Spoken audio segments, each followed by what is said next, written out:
can you stay on the line because we need to get Claire on the line now? Yes, good. Okay, thank you so much for sharing that because I had no idea that this was going. That is just so sick. And it's Thank you. on today. As Claire will give you a more recent story. Oh, okay, great. Thank you. Mm-hmm. All right. So now I'm going to be calling Claire live. Let's hope that this is going to work okay. Is it working? Hold on. Here we go.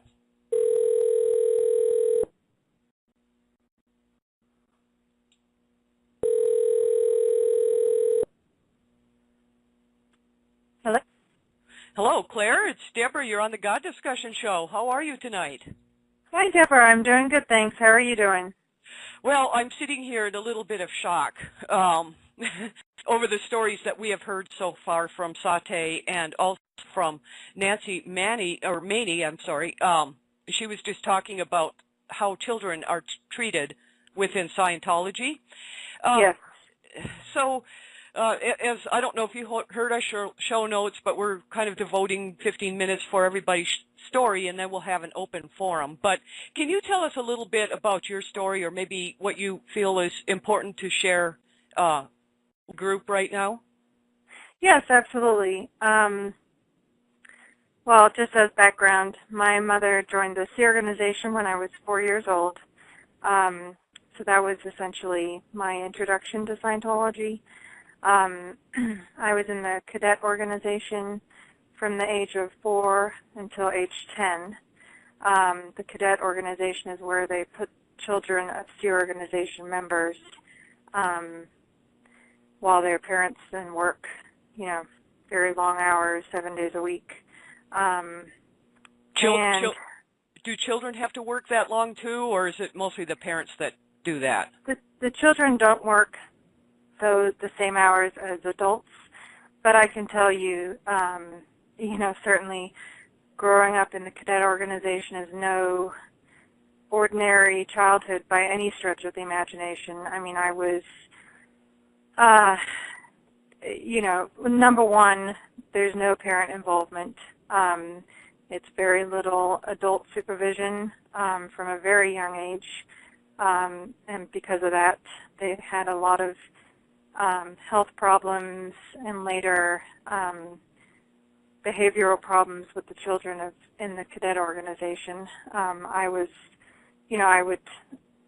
from the age of 5 going to school, I would come home and be required to work doing menial labor type tasks after school, and then we would study an hour of Scientology materials. That was mandatory, and it was a very regimented schedule from a very young age.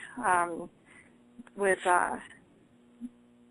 have musters. I was at age 7. I was responsible for supervising 6 other children to make sure that they were doing what they were supposed to be doing at any given time of the day. At 7 years old, yes. You had to. Oh, and Nancy had mentioned one thing during her segment that children are considered to have like eternal souls, so they're like adults in little tiny bodies, and they're responsible Absolutely. for everything. So you had that burden of responsibility for yourself when you're 7, and having to take care of other little kids. Yes, and I will say, obviously, since escaping from Scientology, I've had my own children, and at every turn, it has been an extreme process of realizing the extremes of my own childhood, because obviously growing up in it, I had no perspective. It's not like I was born knowing, these are the factors that make up a happy childhood. This is how you should raise a child, and this is how you should not raise a child. Obviously, I had no perspective. It was just, this was my life as I knew it. But when my first son turned 4, it was a real slap in the face and a shocker to realize, wow, that was how old I was when my mother joined the SEA organization, and what that really meant. Good. I didn't even think about that, how that would translate into having your own children right now. Right. Is Yeah, now no, is it's your mother huge. still in this uh, quote church end quote Yes, or she she is. is? Yeah, she's never met my sons, who are her first grandchildren. She will have no contact with us. When I was in labor at the hospital with our first son, my husband and I had talked about it beforehand, that out of respect to her, we would call her to let her know. I mean, hey, to say, Mom, your first grandson is being born right now. We wanted you to know. And my husband made that call, and she hung up on him. She said, I can't talk to you, and she hung up on him. And that's usually the highlight of Al is a grandparent. I mean, that's the highlight really of age, is to have a grandchild. Unbelievable. Exactly. Yeah. Oh. And she had told me in written in emails, and obviously I had no question. She would love to have grandchildren, but the problem is she's so indoctrinated and fearful and living a lie that she was, that was more important to her. The way that this organization just rips families apart is just so shocking. And another thing that has come up through the discussions so far is just the hard labor that everybody does as adults and apparently as kids too. Now, you and your husband, you sued for compensation for labor. Am I correct, or maybe I misunderstood? There were a number of factors. It was labor law violations, human trafficking, and the forced abortions that I had. Are you comfortable talking about the forced abortions? I know some people aren't. Is that okay to talk about? It's never going to be comfortable, but obviously I will talk about it. I believe it's better to expose and communicate than, that's been my own personal view. It's not something I ever talked about. My mother found out about my specific forced abortions as a result of my lawsuit, which was 10 years after the fact of them happening. I'm just saying that as a factor. It was not something I ever discussed, even with my own husband while I was in. Mark and I never, there's no freedom of communication between members. This is, I mean, it's such a political bomb. I mean, for lack of a better word, in the United States right now, this whole issue of abortion. And here's this organization posing, should I say, as a church, as a religious organization, and then forcing, what is their justification to do that? Well, essentially, they implemented this policy in, I believe, 1986 initially, or maybe shortly before, shortly afterwards. And basically, first, there's two factors as I know it. Number one is they want their members to work very, very long hours. Obviously, previously children were allowed, but as the years went by, and obviously having a child is a huge commitment, and even because of the neglect and child abuse that was occurring because the parents were not allowed to raise their children, they started having a lot of problems with many of the children who were raised in this organization. It was viewed as a distraction.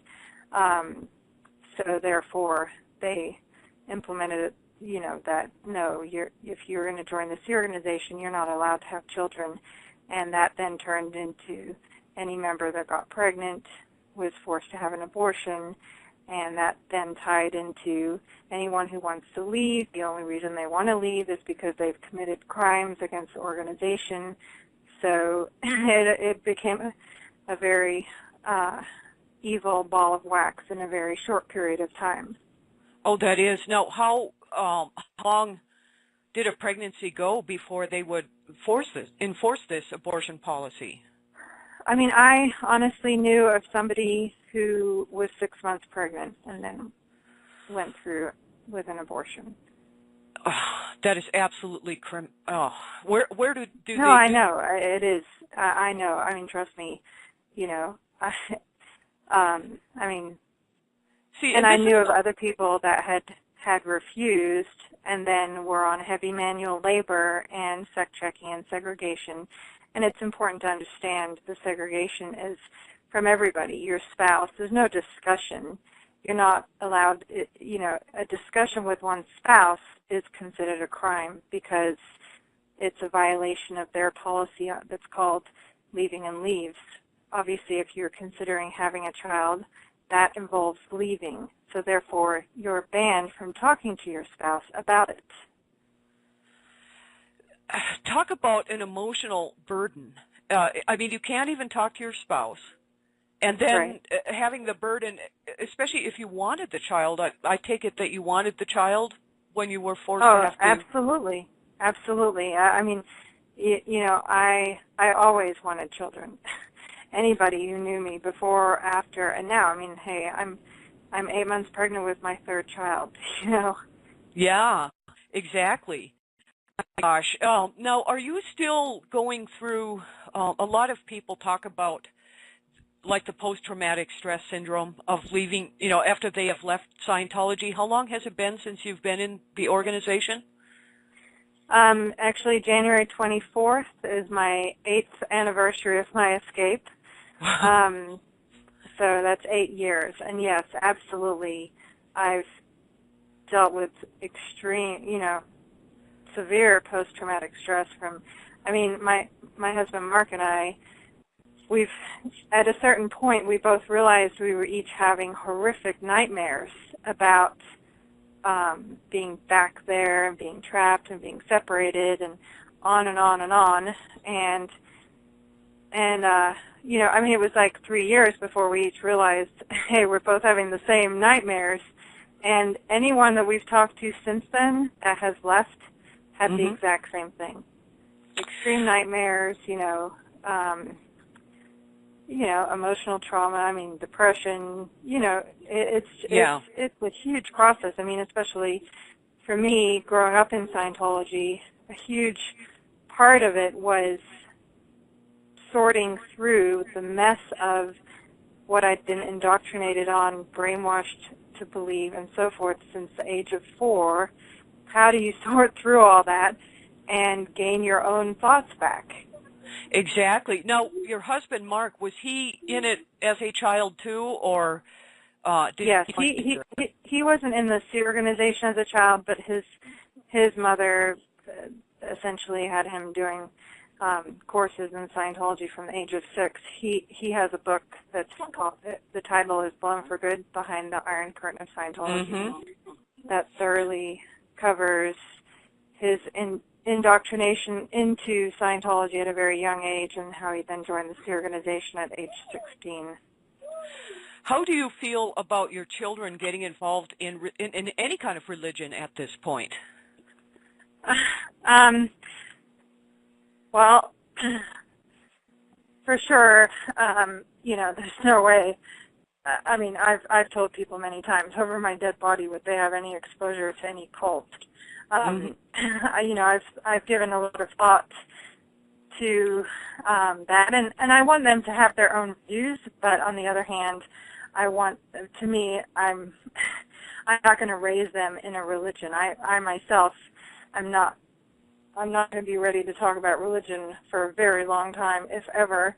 You know, I'm willing to hear other people's views. I have total respect for what people believe in, but myself personally, you know, I'm still on my road to recovery of my own. Yeah, you're well. Claire, let's hope that this is going to work okay. Is it working? Hold on, here we go.